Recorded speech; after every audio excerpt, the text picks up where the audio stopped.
Manusia terkadang lupa bahwa berbohong bukanlah perkara kecil, namun sebuah hal yang akan mendatangkan konsekuensi yang nyata.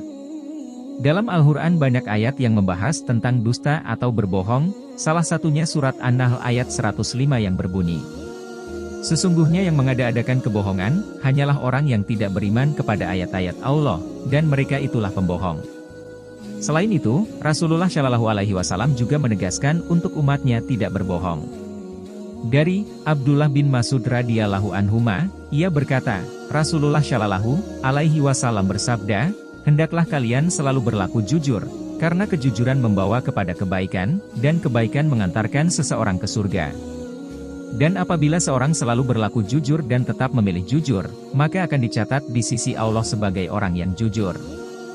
Dan jauhilah oleh kalian berbuat dusta, karena dusta membawa seseorang kepada kejahatan, dan kejahatan mengantarkan seseorang ke neraka. Dan jika seseorang senantiasa berdusta dan memilih kedustaan maka akan dicatat di sisi Allah sebagai pendusta." Abu Dawud nomor 4989. Berikut ganjaran yang diperoleh orang-orang yang suka berbohong. 1. Azab yang pedih. Orang yang suka berbohong sudah dipastikan azab yang pedih oleh Allah Subhanahu wa Ta'ala.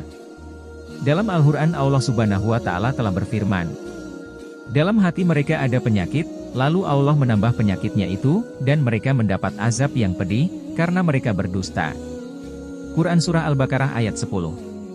Selain itu, Allah Subhanahu wa Ta'ala berfirman, "Kemudian marilah kita bermubahalah agar laknat Allah ditimpakan kepada orang-orang yang dusta."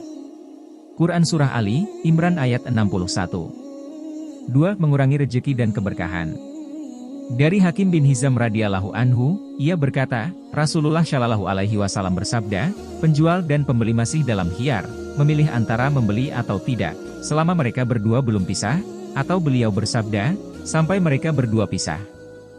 Jika mereka jujur dan saling menjelaskan, maka diberkahilah untuk keduanya dalam transaksi mereka. Jika mereka menyembunyikan dan berbohong, maka keberkahan transaksi mereka sirna." Hadis riwayat Al-Bukhari. 3. Disiksa dalam kubur. Rasulullah Shallallahu Alaihi Wasallam selalu memperingatkan kepada umatnya untuk tidak berbohong karena siksa kubur yang sangat pedih. "Aku melihat dalam mimpi dua orang malaikat, keduanya berkata, orang yang engkau lihat mulutnya dikoyak hingga telinga, adalah seorang pembohong.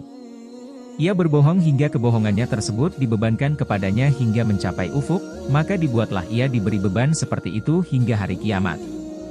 Hadis riwayat Bukhari. Itulah 3 ganjaran untuk orang yang suka berbohong.